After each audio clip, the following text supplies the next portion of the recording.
तो जी हाँ, नमस्कार दोस्तों, मैं हूँ अजीत यादव और आप लोग देख रहे हैं भोजपुरी पेज यूट्यूब चैनल।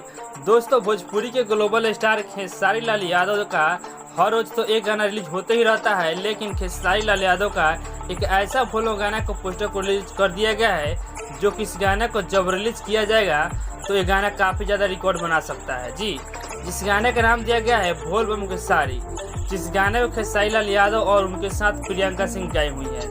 और आपको बता दें, इस गाने को विशाल भारती जी लिखे हुए हैं और इस गाने का म्यूजिक बनाया है आर्या शर्मा जी।